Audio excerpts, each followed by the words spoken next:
Hello मेरे प्यारे बच्चे, स्वागत है हमारे YouTube channel the Pioneer classes में। आप सबको बता दें कि कुछ टेक्निकल इश्यू के कारण आपकी क्लासेस लाइव नहीं चल पा रही है, लेकिन इस क्लास को कंटिन्यू रखा जाएगा। ये जो आपकी क्लासेस थोड़ी सी रिकॉर्डेड जाएगी। चलिए हम लोग थोड़ा सा समझते हैं। हमने आपको चैप्टर 1 हिस्ट्री का था, उसमें यूरोप में राष्ट्रवाद का चैप्टर का नाम है, और इसका हमने पूरी तरीके से हमने नोट्स पढ़ा दिए और हमने ऑब्जेक्टिव भी करा दिए। हमने बोला था कि इस बार सब्जेक्टिव कराएंगे तो आपके सामने आपके लिए आपके एग्जाम की तैयारी के लिए बेहतरीन करने के लिए, अगर आपकी कहीं प्रॉब्लम आ रही है, चाहे तैयारी साइंस का हो या फिर मैथ्स का हो या हिस्ट्री का हो, संस्कृत का हो या हिंदी का हो, सभी के सभी आपके सामने क्लासेस ले जाएंगे, जिसमें आपको बता दें यहाँ पे कि सब के सब वन शॉट्स वीडियो होंगे और मजेदार होंगे। सब घबराई नहीं, एक एक चीजें आपको कंप्लीटली तरीके से बताएंगे। तो हम लोग स्टार्ट करते हैं आज चैप्टर 1 का सब्जेक्टिव क्वेश्चन। और एक बात मेरा गारंटी ले लीजिए कि ये पूरा क्वेश्चन कराने के बाद इसके बाहर से आपका एक भी क्वेश्चन नहीं आएगा। ओके, चलिए थोड़ा सा हम लोग देखते हैं। ओके, तो मेरे प्यारे साथियों, सामाजिक विज्ञान यूरोप में राष्ट्रवाद का उदय वन शॉट जो भी आज का होगा लेक्चर, क्या होगा आपका सब्जेक्टिव के लिए होगा। क्लियर? चलिए ध्यान दीजिएगा इधर। चलिए देखिए, आपके सामने एक बहुत सुनहरा सा वर्ड टाइप किया गया है, लिखा गया है कि बीता हुआ कल तुम्हारे दिमाग में है। जो बीत गया उसके बारे में तो तुम सोच के परेशान हो रहे हो। तो जो बीता हुआ कल वो तुम्हारे दिमाग में है, लेकिन मेरे प्यारे साथियों, और आने वाला जो कल है वो तुम्हारे हाथ में है। तो अब तुम क्या करोगे?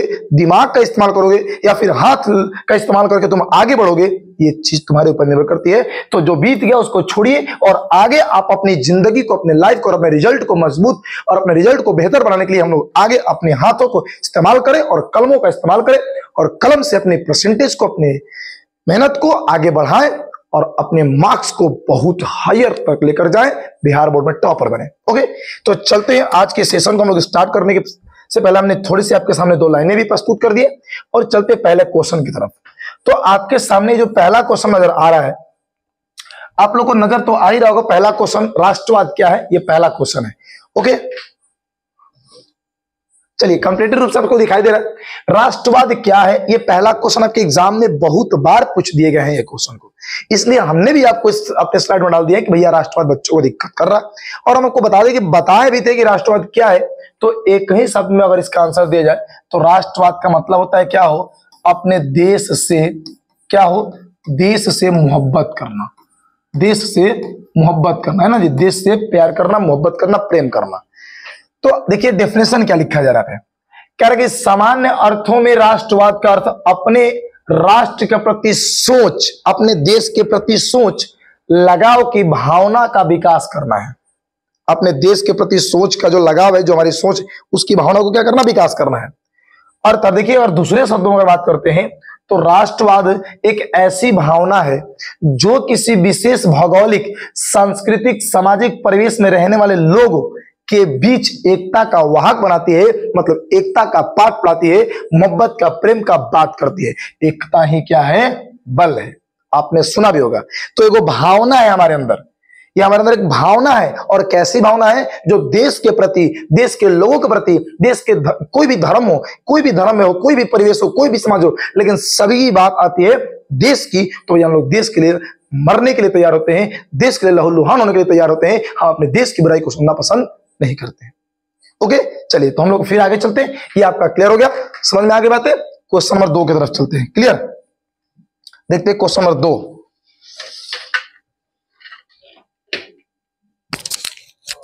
अब देखिए आपका क्वेश्चन नंबर, देखिए 2 क्या कह रहा है, थोड़ी सी बात को समझने का प्रयास कीजिएगा। कह रहा है कि वो मेरे की रक्त, देखिए एक सेकेंड, देखिए कह रहा है कि लौह एवं रक्त की नीति क्या थी। लौह एवं रक्त या रक्त एवं लौह बातें एक ही है। तो भैया मेरे लौह एवं रक्त की नीति क्या थी? पहली चीज की ऑब्जेक्टिव का क्वेश्चन उठाएगा भैया कि लौह एवं रक्त की नीति का अवलंबन किसने किया। तो ये आपके देखिए बिस्मार्क चर्चा किए थे, यही बिस्मार्क है। और देखिए इनका क्या कहना था, इनका देखो थोड़ा सा, एक हमने लाइनें यहाँ पे देख रहे हैं, ये फोटो इसलिए हम डाले थोड़ा सा कि इनके एक लाइन यहाँ पे प्रस्तुत किया गया है। इनका कहना था कि मूर्ख ही अपनी गलतियों से सीखता है। समझिएगा, मूर्ख ही अपनी गलतियों से सीखता है, बुद्धिमान व्यक्ति दूसरों की गलतियों से सीखता है। मूर्ख अपनी गलती से सीखता है, बुद्धिमान दूसरे गलती से सीखता है। ये इनका कहना है। किसका? बिस्मार्क का अनमोल विचार था, बिस्मार्क का कहना था। तो रक्त एवं लौ की नीति का अवलंबन बिस्मार्क ने किया था, लेकिन यह नीति था क्या? यह नीति क्या था वो हमारे तो ध्यान से समझा।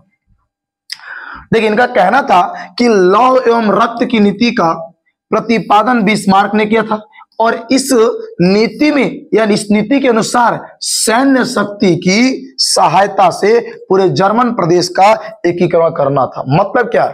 इनका यही बात कहना था कि शांति से, प्यार मोहब्बत से जर्मनी स्वतंत्र नहीं हो सकता, जर्मन का एकीकरण नहीं हो सकता। जब भी होगा तो तलवारों से होगा और सैन्य शक्तियों से होगा, लहूलुहान होने से होगा। समझ पाए बातों को? यह बिस्मार्क की सोच थी। जैसे हमारे भारत देश की बात करते हैं तो गांधी जी का विचार और भैया भगत सिंह का विचार, दोनों के मकसद एक थे भैया, दोनों के मंजिल एक था, लेकिन रास्ते अलग थे। जैसे गांधी जी का क्या कहना था कि हम शांति से अंग्रेजों को मना करके हम आजादी ले लेंगे, लेकिन भगत सिंह का कहना था कि नहीं, उनका जब तक कत्लेआम नहीं होगा, हम जब तक उनको दौड़ा दौड़ा कर नहीं पीटेंगे, तब तक हमारे देश की आजाद नहीं हो सकती, तब तक हमारा देश आजाद नहीं हो सकता। तो बिस्मार्क का भी कहना यही था। कुछ कुछ बातें बिस्मार्क का और इनका मैच कर रहा है आपका सुभाष चंद्र बोस का। इनका कहना था कि भैया जर्मन अगर एकीकरण होगा, जर्मन आजाद होगा, तो सैन्य शक्तियों से होगा, वो लहूलुहान से होगा, लौ एवं रक्त की नीति का अवलंबन करके होगा। तो यही बात तो भगत सिंह भी कहा करते थे ना। समझ में आई बातें? क्लियर? आगे चलते हैं जरा सा, ये समझ में आ गई। क्वेश्चन नंबर 2 ध्यान से देखिए जरा सा नेक्स्ट क्वेश्चन की ओर। अगला क्वेश्चन देखिए, बहुत प्यारे से है, खूबसूरत चेहरे के अनुसार आपके सामने। देखिए कौन है? तो ये आपका मेटरनिक है ना जी। मेटरनिक के थोड़ा सा देख लीजिएगा, यही आपके मेटरनिक जी हैं। थोड़ा सा देखिए इनका क्या कहना है। मेटरनिक कौन था? एक क्वेश्चन आ गया, मेटरनिक था कौन, है ना जी। ये भी क्वेश्चन को घुमा के पूछ देगा, मेटरनिक का संक्षिप्त परिचय दे, मेटरनिक का संक्षिप्त परिचय दे, मेटरनिक के बारे में 2 बातें बताएं, है ना। इन सभी क्वेश्चनों को भैया आंसर यही होंगे, क्वेश्चन को थोड़ा सा घुमा दिए जाएंगे। तो देखिए जरा सा क्या कह रहा है इसमें। यहां पर आपसे कहा जा रहा है, देखिए कह रहा है कि यूरोपीय इतिहास में वह क्यों विख्यात है। आखिर भैया ये क्वेश्चन का थोड़ा सा पार्ट यहाँ पे मिसिंग हुआ है कि मेटरनिक कौन था, साथ ही साथ ये यूरोप की जो इतिहास है, आखिर इसमें ये मेटरनिक की नाम क्यों आती है, ये क्यों फेमस है, क्यों विख्यात है ना। देखिए यहां से आंसर आपके लिखे गए हैं कि मेटरनिक ऑस्ट्रिया का एक चांसलर था, और यहां से ऑब्जेक्टिव उठाएगा कि ऑस्ट्रिया के चांसलर कौन था। तो आपका कौन था मेरा लाल?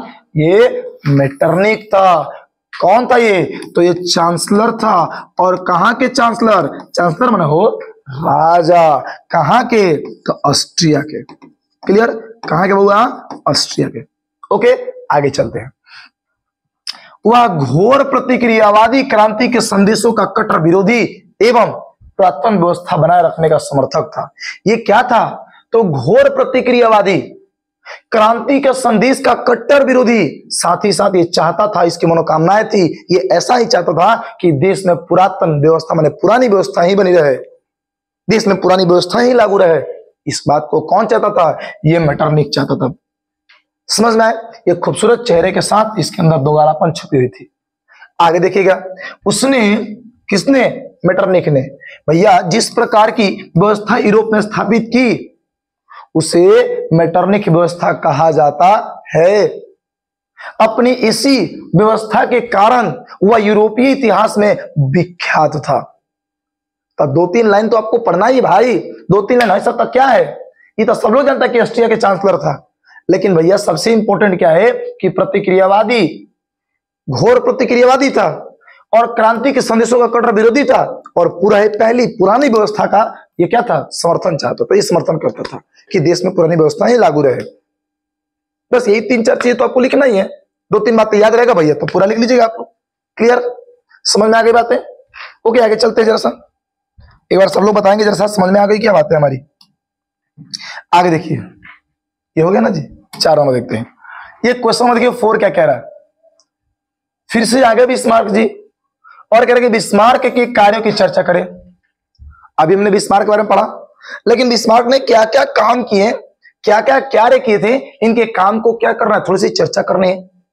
ओके तो थोड़ी सी गौर से देखिएगा इधर। ओके कह रहा है क्या हुआ कि जर्मनी के एकीकरण में बिस्मार्क की महत्वपूर्ण भूमिका थी। जर्मनी के एकीकरण, जर्मनी एक देश का नाम है।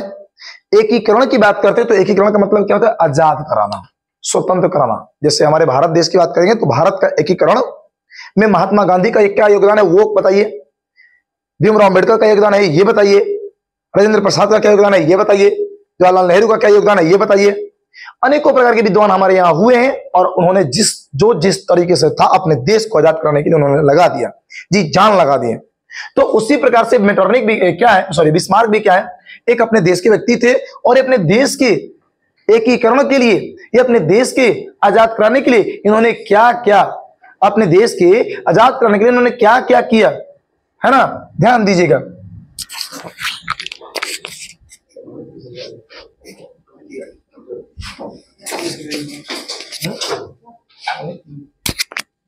आगे चलते हैं। तो कहने का मतलब है कि वह विख्यात राष्ट्रवादी और कूटनीतिज्ञ थे। कौन कौन थे वो मेरे? तो ये आपके बिस्मार्क थे। बिस्मार्क क्या थे? तब विख्यात राष्ट्रवादी, राष्ट्रवादी मतलब अपने राष्ट्र के प्रति प्रेम करते थे। और क्या वो मेरे? तो कूटनीतिज्ञ थे। कूटनीतिज्ञ मतलब कि इधर के बाद उधर, इधर के बाद उधर, मोड़ मोड़ के किसी तरीके से अपने देश को आजाद करना चाहते थे वो। अब समझ लो, फ्रैंकफर्ट संसद में उसने भाग लिया। किसने भाग लिया? किसने? वो हमारे बिस्मार्क ने। और वे रूस और फ्रांस में राजदूत भी रहे हैं। कौन रहे हैं? बिस्मार्क। देख रहे हैं कि वर्दी के साथ, इनकी मोछों की शान, है ना। और सुनिए, वह देखिएगा बुआ 1862 में प्रसा के चांसलर भी बन चुके थे। समझिएगा, सर्वप्रथम बिस्मार्क ने प्रसा की आर्थिक और सैनिक शक्ति सुदृढ़ की, मतलब मजबूत की। किसने किया? बिस्मार्क ने किया। कहां की? प्रसा की। फिर क्या कह रहा है? तत्पश्चात में उसके बाद, जल्दी से उसके बाद उसने डेनमार्क पर 1864 में, ऑस्ट्रिया पर 1866 में सिडोवा का युद्ध के समय, और फ्रांस में 1870 सिडॉन के युद्ध को पराजित करके जर्मनी का क्या किया? एकीकरण किया। कौन? बिस्मार्क के। उन्होंने इतना सारा काम किया अपने जर्मनी को आजाद कराने के लिए। तो बहुत महत्वपूर्ण भूमिका थी इनकी अपने देश जर्मनी को आजाद कराने के लिए। क्लियर? ओके, आगे चलते हैं जरा सा। ये 4 नंबर क्वेश्चन समझ में आ गई बातें। देखिए 5 नंबर, देखिए 5 नंबर क्वेश्चन देखिएगा। वो हमारे 5 नंबर क्वेश्चन की हम लोग बात करते हैं। तो यहां पर आपका जर्मनी के एकीकरण की बाधाएं, अरे भाई मुरे ये क्या आ गया। अगर हम बात करते हैं अपने भारत देश के भैया आजाद करने की क्या क्या बाधाएं थी, तो पहले हमारे अंदर एकता की कमी थी। हमारे यहाँ अलग अलग धर्म के लोग थे, अनेक प्रकार के भैया हमारे अंधविश्वासें थी, जाति प्रथाएं थी, है ना, सती प्रथाएं थी, लोग शिक्षित नहीं थे, अनेकों प्रॉब्लम था, अनेकों बाधाएं थी। उसी प्रकार से जर्मनी की जब आजाद कराने की बातें थी तो क्या क्या बाधा थी, क्या क्या प्रॉब्लम थी जर्मनी को आजाद कराने के लिए। तो देखिए क्या था। तो उत्तर जर्मनी के, देखिए ये जर्मनी के एकीकरण की निम्नलिखित बाधाएं थी। और ये क्वेश्चन 2022 में आपका पूछा हुआ है, काफी इंपॉर्टेंट है। मैप में देखिए आपका जर्मनी है, ओके। और ये देखिए जर्मनी का खूबसूरत सा नजारा, आज का जर्मनी और उस समय का जर्मनी, आज का जर्मनी बहुत अंतर हो चुका है, समझे। तो क्या क्या प्रॉब्लम थी तो सुनिएगा। पहले बताया ना कि भैया हमारे ये लगभग 300 छोटे छोटे राज्यों में क्या था, टूटा हुआ था, विभक्त था, बटा हुआ था। और सभी को एक साथ मिलाना बहुत बड़ी चीज थी। जब तक सभी लोग मिलेंगे नहीं तब तक जल्दी से भैया हमारे यूनिटी नहीं आएगी, तो ये आजाद नहीं होगा। तो यूनिटी लाना, राष्ट्रवाद फैलाना काफी इंपॉर्टेंट था जर्मनी में, ओके। तो लगभग 300 छोटे छोटे राज्यों में क्या थे, जर्मनी के लोग बटे हुए थे। अब समझिए, इन राज्यों में व्याप्त राजनीतिक, सामाजिक तथा धार्मिक विषमताएं थी। माने अलग अलग धर्म के लोग रहते थे, अलग अलग समाज के लोग रहते थे, अलग अलग राजनीतिक पार्टियों में लोग बटे हुए थे।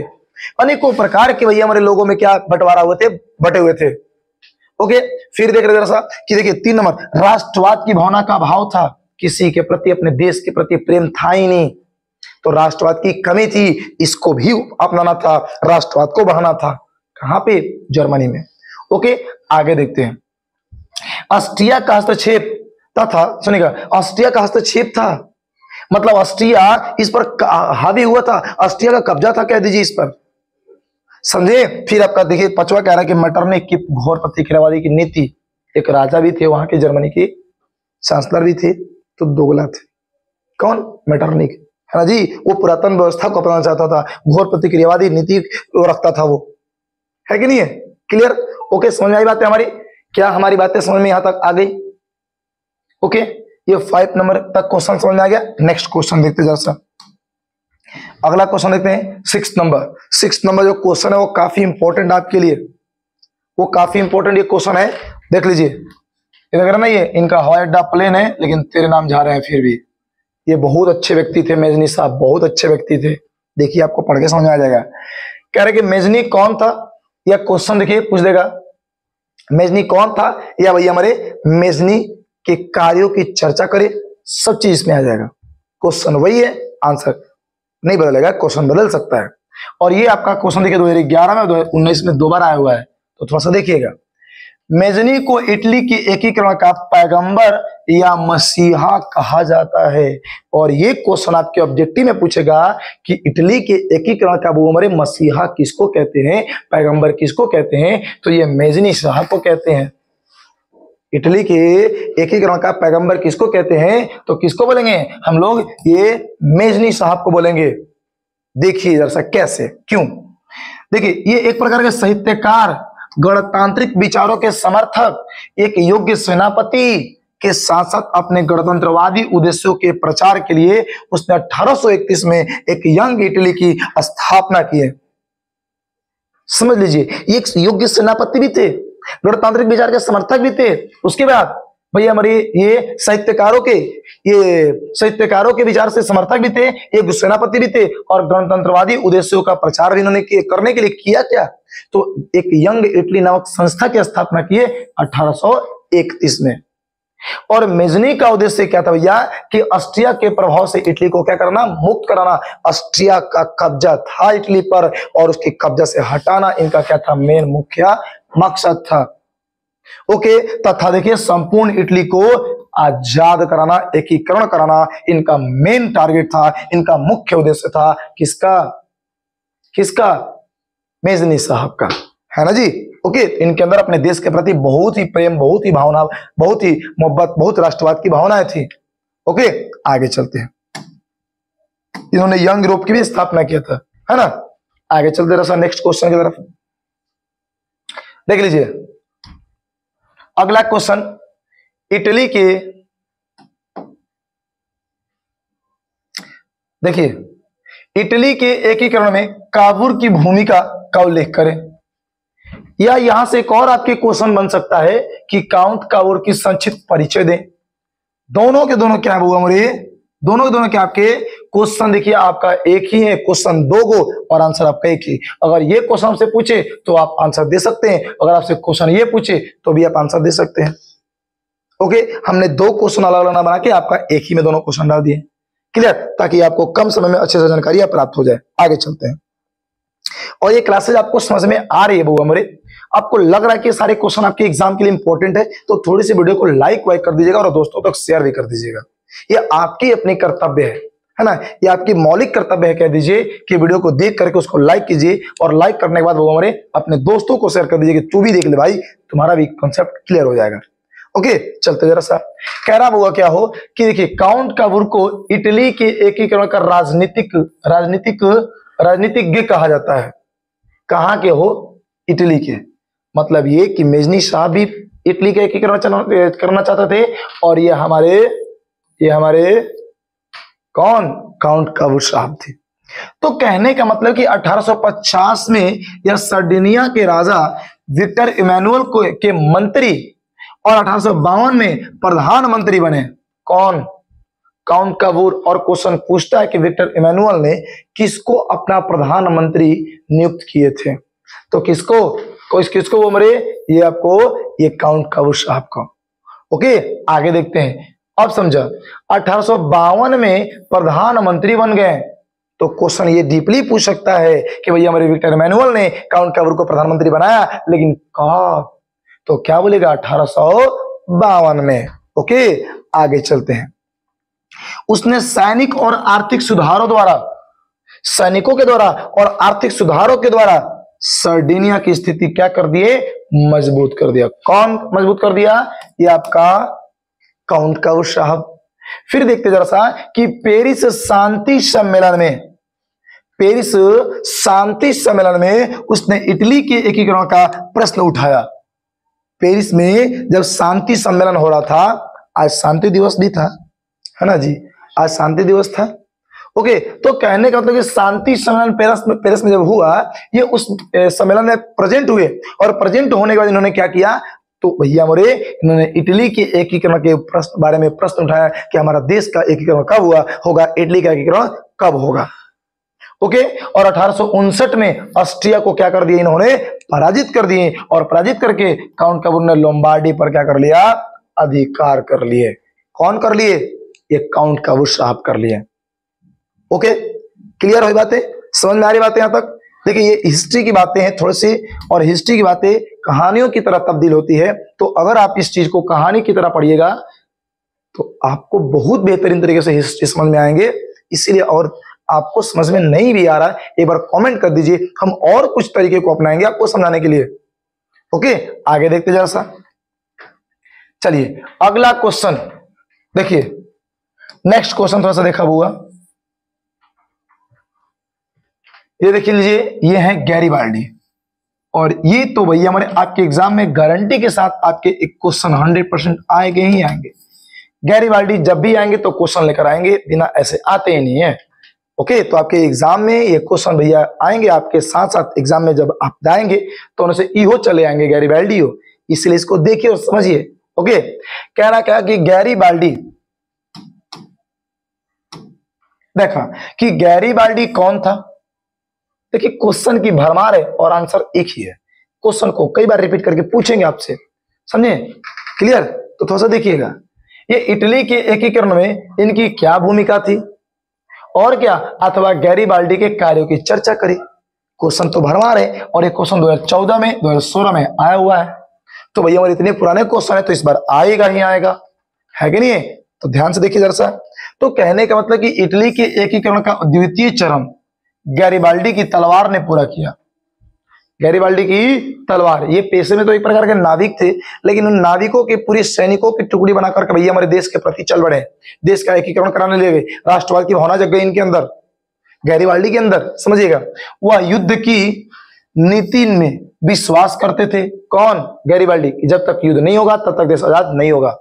भगत सिंह के रास्ते पे चलते थे ये, है ना, लेकिन भगत सिंह तो इनके रास्ते पे चला था ना जी, क्योंकि ये तो पहले थे, भगत सिंह बाद में थे। आगे चलते हैं। उसने सशस्त्र युवकों की एक टुकड़ी बनाई। उन्होंने क्या किया, सशस्त्र युवाओं की एक टुकड़ी बनाई, सेना तैयार किए। ओके, जो लाल कुर्ती कहलाया। तो क्वेश्चन पूछे कि लाल कुर्ती के संस्थापक कौन थे, तो गैरीबाल्डी थे। और देखिए कपड़ा भी इन्होंने क्या पहना था, लाल कुर्ती। क्लियर, ओके, समझ में आई बातें। तो इन्होंने क्या किया, तो अभी भैया हमारे नाविक थे, नाय चलाते थे, अपने पूरे नाय जो लोग चलाते थे उन सबको बुलाए, मीटिंग बुला के बोले कि सुना हो, देश की बात बा, देश की आन शान की बात है, हम किस लिए नाय चलाएंगे, क्या फायदा है जब अपने देश को अपने लिए कुछ नहीं कर पाए तो, है ना, हम अपने देश के लिए कुछ नहीं कर पाए तो क्या फायदे हैं। उन सबको बुलाए, मोटिवेट किए और एक सेना बनाई, जिस सेना का नाम क्या रख दिए, लाल कुर्ती।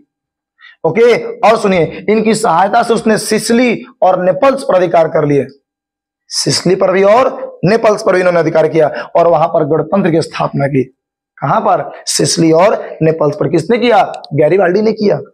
ओके, अब समझिए, वह पोप के राज्य पर भी आक्रमण करना चाहता था, परंतु काउंट काबूर ने क्या किया, इनको अनुमति नहीं दी, इनको रोक लिए, और अंततः इन्होंने जीती हुई सारी की सारी संपत्तियों को विक्टर इमैनुअल को सौंप दिए, और सौंपने के बाद अंततः इन्होंने किसान की जीवन जीने का फैसला किया। ओके, तो भैया हमारे एक पेशे से क्या थे, गैरीबाल्डी नाविक थे, और किसी किसी किताब में बुक में देता है कि किसान थे, लेकिन पहले तो इन्होंने नाविक थे, बाद में किसान की जिंदगी जीने के लिए उन्होंने क्या किया, अपनाए। क्लियर, समझ में आई हमारी बातें। ओके, आगे चलते हैं जरा सा। देखिए अगला क्वेश्चन आपका क्वेश्चन नंबर 9, ये आपका क्वेश्चन नंबर देखिए 9 क्या कह रहा है, कह रहा हुआ कि जर्मनी के एकीकरण, देखिए जर्मनी के एकीकरण के लिए बिस्मार्क ने कौन सी नीति अपनाई थी। जर्मनी को आजाद कराना है, अच्छी बात है आजाद कराना, लेकिन आखिर इन्होंने बिस्मार्क साहब, देखिए बिस्मार्क साहब कितने क्वेश्चन लेकर आ रहे हैं, तो काफी इंपॉर्टेंट रोल प्ले करेंगे आपके एग्जाम के लिए। तो बिस्मार्क ने भैया हमारे कौन सी आखिर नीति को अपनाया था इन्होंने, आखिर ये कौन सी नीति अपनाए थे बिस्मार्क साहब, किस चीज के लिए, तो जर्मनी के आजाद कराने के लिए, एकीकरण के लिए। ओके, तो ध्यान दीजिएगा जरा सा, कह रहा है क्या हो बउआ हमारे कि प्रसा का राजा विलियम प्रथम ने प्रख्यात राष्ट्रवादी और कूटनीतिज्ञ बिस्मार्क को अपना प्रधानमंत्री नियुक्त किया। अब भैया हमारे समझिएगा, प्रसा के राजा माने चांसलर कौन थे, विक्टर इमैनुअल थे। विक्टर इमैनुअल ने क्या किया, इनको अपना प्रधानमंत्री मतलब चांसलर क्या किया, नियुक्त किया। किसको, बिस्मार्क को। ओके, सॉरी हमने एक नाम ले लिया इसमें, वो राजा के बारे में वो नहीं थे, बल्कि ये विलियम प्रथम थे। ओके, समझिएगा। तो ये विलियम प्रथम जो थे ना, विलियम प्रथम ये बिस्मार्क को क्या किए, एक अपना क्या प्रधानमंत्री नियुक्त कर लिए, चांसलर नियुक्त कर लिए। समझा। तो जर्मनी के एकीकरण के लिए बिस्मार्क ने रक्त एवं तलवार, चाहे रक्त एवं लौ, हमने भी बताया ना आपको जी, रक्त एवं लौ की नीति को अपनाया उन्होंने। और रक्त एवं लौ नीति क्या है, अभी हमने बताया ना जी कि जर्मनी क्या एकीकरण होगा तो तलवारों से होगा, सैन्य शक्तियों से होगा, लड़ाई झगड़ों से होगा, युद्धों से होगा। क्लियर, अब समझा। सबसे पहले बिस्मार्क ने आर्थिक सुधारों के द्वारा प्रसा की स्थिति को मजबूत किया, और क्या, इससे सैनिक शक्ति को मजबूती हुई, सुदृढ़ किया, मजबूत किया, और प्रसा के एकीकरण के लिए अपने डेनमार्क, ऑस्ट्रिया, फ्रांस के साथ युद्ध कर लिए। कब, जब सेना मजबूत किए तब। इसके परिणाम स्वरूप ही यूरोप के नक्शे पर एकीकृत जर्मनी राष्ट्र का क्या हो गया, उदय हो गया। एकीकृत जर्मनी राष्ट्र क्या हो गया, जर्मनी स्वतंत्र हो गया। कैसे, बिस्मार्क के रक्त लौ की नीतियों से, इनके सैन्य को मजबूती देने से। क्लियर, 9 नंबर तक क्वेश्चन समझ में आ गई। आगे चलते जरा सा। ओके, क्या हमारी बातें समझ में आपको आ गई, क्या बोलिएगा जरा सा। ओके, आगे चलते हैं बुआ। देखिए अगला क्वेश्चन, देखिए कह रहा क्या कि इटली तथा जर्मनी के एकीकरण में ऑस्ट्रिया की भूमिका क्या थी। भैया इटली और जर्मनी का एकीकरण हुआ तो ऑस्ट्रिया क्या, उसकी भूमिका क्या थी। ये क्वेश्चन आपका 2020 में आया हुआ बहु हमारे, एक काफी इंपॉर्टेंट क्वेश्चन आपके एग्जाम के लिए है ना जी। थोड़ी सी ध्यान दीजिए, ये क्वेश्चन आपके 5 नंबर में भी आ सकते हैं। ओके, ध्यान दीजिए। कह रहा क्या हो, देखा कह रहा क्या हो बुआ कि इटली तथा जर्मनी के एकीकरण के मार्ग में ऑस्ट्रिया बहुत बड़ा बाधक था। तब क्वेश्चन पूछे जाएंगे ऑब्जेक्टिव में कि इटली के एकीकरण का सबसे बड़ा बाधक कौन था, तो ऑस्ट्रिया, और जर्मनी के एकीकरण का सबसे बड़ा बाधक कौन था, तो ऑस्ट्रिया। ऑस्ट्रेलिया ना, ऑस्ट्रिया दूसरा देश था। अब करेंगे 1830 की क्रांति के बाद इटली में भी नागरिक आंदोलन शुरू हो गया। कब, जब 1830 की क्रांति हुई उसके बाद। और क्या हुआ हमारे, तो मेजनी ने इन नागरिक आंदोलनों का उपयोग करते हुए उत्तरी और मध्य इटली एकीकरण गणराज्य स्थापित करने का प्रयास किया। लेकिन ऑस्ट्रिया के चांसलर मेटरनिक द्वारा इन राष्ट्रवादी नागरिकों के आंदोलन को क्या कर दिया गया बुआ, दबा दिया गया, कुचल दिया गया। अब समझा, जिससे इटली का एकीकरण क्या हो गया, रुक गया। अब समझिए, एगो तो मिशन फेल। आगे बात करते हैं, जर्मनी में भी राष्ट्रवादी भावना को कुचलने में ऑस्ट्रिया ने मेटरनिक द्वारा दमनकारी नीति को अपनाया। कौन, ऑस्ट्रिया। दोगला इंसान था ऑस्ट्रिया के राजा मेटरनिक। अब समझ ला भैया मोरे, कह रहा क्या हो कि कानून कालस्वादी के आदेश पर जारी किया। कार्ल मार्क्स कालस्वादी, समझ रहे हैं। अतः दोनों देशों के एकीकरण में ऑस्ट्रिया क्या थी, बहुत बड़ा बाधक थी। नहीं चाहता था कि जर्मनी का और इटली का दोनों देश का एकीकरण हो, दोनों देश आजाद हो, ये चाहता ही नहीं था। ओके ओके, किसी को दिक्कत समझ में आ गई बातें हमारी। एक एक बातों को देखिए, अगर एक बार में आपको समझ में नहीं आ रही, थोड़ी सी एक बार और वीडियो को पूछ करके अच्छे से देख लीजिए, है ना, दोबारा देख लीजिएगा, बहुत बेहतर तरीके से समझ में आ जाएगा आपको। देखिए अब यहां पे कह रहा क्या हो कि 1848 के फ्रांसीसी क्रांति के क्या कारण थे। बहुत इंपॉर्टेंट क्वेश्चन है आपके लिए, बहुत इंपॉर्टेंट क्वेश्चन है ये। हुआ 1848 में फ्रांस में क्रांति हो गई, लेकिन क्या कारण था उसका, ये रीजन क्या था बाबू, ये रीजन क्या था मेरे लाल, मेरे शेर, मेरे सिपाही, मेरे योद्धा? तो समझा, 1830 की क्रांति के बाद लुई फिलिप फ्रांस के क्या बन गया, राजा बन गया। अब हुआ क्या कि विरोधियों को खुश करने के लिए स्वर्णिम मध्यमवर्गीय नीति का अवलंबन करते हुए सन 1840 में गीजो को अपना प्रधानमंत्री बना दिया। गीजो था हरामी, गीजो क्या था, हरामी था। इन्होंने, लुई फिलिप ने क्या किया, तो भैया हमारे गीजो को अपना प्रधानमंत्री बना लिया, लेकिन गीजो हुआ चुट्टा हरामी था। देखो हुआ क्या, जो क्या था, जो कट्टर प्रतिक्रियावादी था। कौन, गीजो। अब सुनिएगा, वह किसी भी तरह के वैधानिक, सामाजिक और आर्थिक सुधार का विरोध था। कौन था भैया हमारे, तो गीजो नहीं चाहता था कि किसी प्रकार का फ्रांस में सुधार हो। ओके, अब समझा, तो फिलिप के पास कोई सुधारात्मक कार्यक्रम नहीं था, कोई था ही नहीं, और ना उसे विदेशी नीति में कोई सफलता हासिल हो रही थी। किसको, तो लुई फिलिप को। अब समझिएगा, उसके शासन काल में देश में भूखमरी आ गई, बेरोजगारी आ गई, भूखमरी आ गई, बेरोजगारी आ गई, लोग त्रहिमाम करने लगे, देश के लोग, सभी लोगों पर संकटें आने लगी। अतः दमनकारी नीति अपनाए जाने के कारण 1848 ईस्वी की क्रांति क्या हो गया, आरंभ हो गया। ओके, 1848 की क्रांति जो क्या हो गई, वो शुरुआत हो गई। समझ पाए, तो किसकी वजह से, गीजो की वजह से, है ना जी, क्लियर। आगे चलते हैं जरा सा, नेक्स्ट क्वेश्चन। देखिए समझ में आ रही कि नहीं आ रही हमारी बातें, हमारी बातें समझ में आ रही है। उम्मीद करते हैं कि हमारी बातें आपको बेहतरीन तरीके से समझ में आ रही है, और बहुत समझ में आ रही है तो एक बार कमेंट कीजिए, ताकि हमको पता लग सके कि हमारी बातें जो हम आपको समझा रहे हैं, हमारे तरीके आपको अच्छे लग रहे हैं कि नहीं लग रहे हैं, क्लियर। ताकि हम थोड़ा सा दिक्कत अगर कहीं होगी तो और कोई रास्ते को अपने के सामने हम अपनाएंगे, है ना जी। देखिए बउआ यहाँ पे कह रहा है क्या कि 1830 की जुलाई क्रांति का फ्रांस पर क्या प्रभाव पड़ा। 1830 में जुलाई की क्रांति हुई तो फ्रांस पर क्या प्रभाव पड़ा। देखिए भैया क्या प्रभाव पड़ा, तो 1830 की जुलाई क्रांति के परिणाम स्वरूप मैंने इसके बाद फ्रांस में निरंकुश राजशाही की स्थान पर संवैधानिक गणतंत्र ने ले लिया। निरंकुश शासन था, अब क्या हो गया, गणतंत्र शासन लागू हो गया। इस क्रांति ने, कौन सी, 1830 की जुलाई की क्रांति ने भैया फ्रांसीसी क्रांति के सिद्धांतों को पुनर्जीवित किया, तथा फ्रांस में उदारवादी मध्यमवर्गीय राजनीति का महत्व बढ़ गया।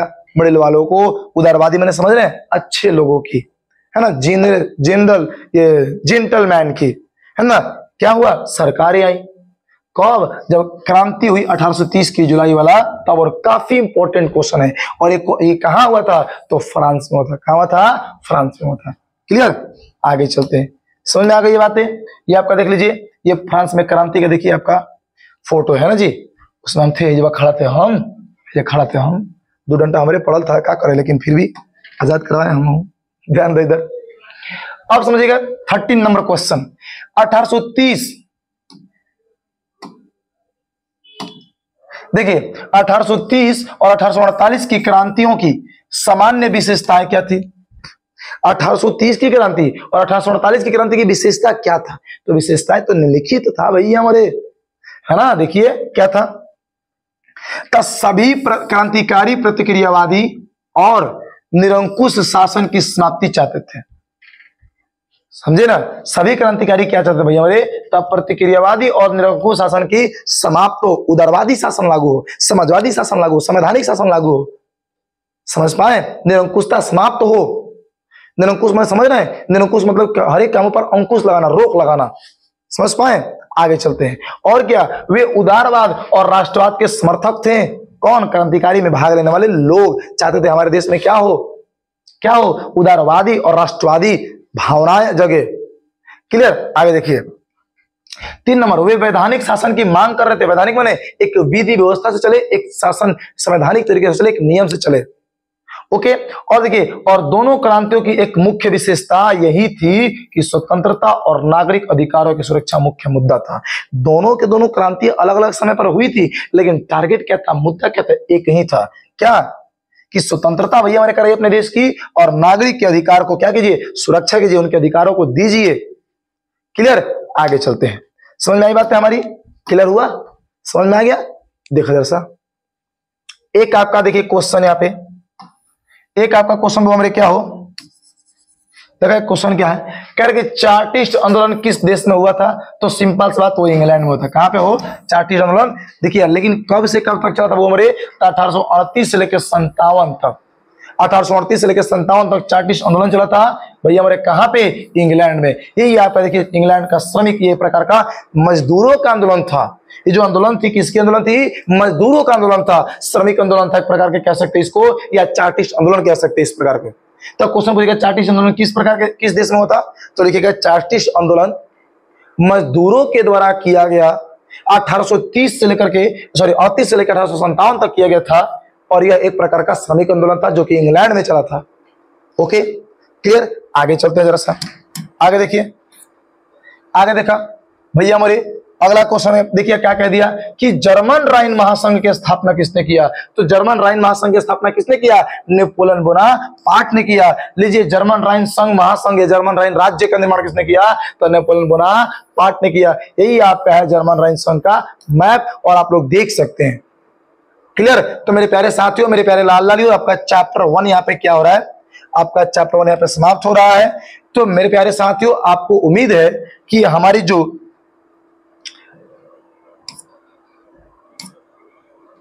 एक सेकेंड आप लोग वेट करेंगे।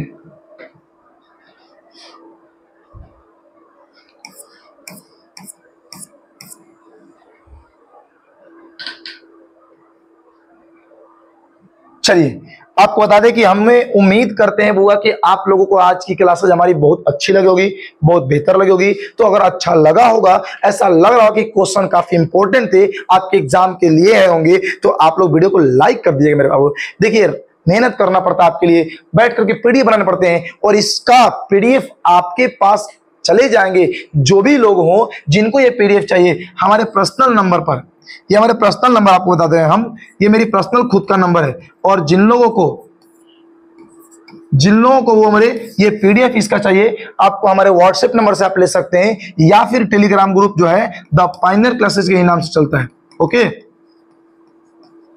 द पायनियर क्लासेस के नाम से ही चलता है। आप वहां से भी पीडीएफ आप क्या कर सकते हैं, ग्रुप में जाकर के ले सकते हैं।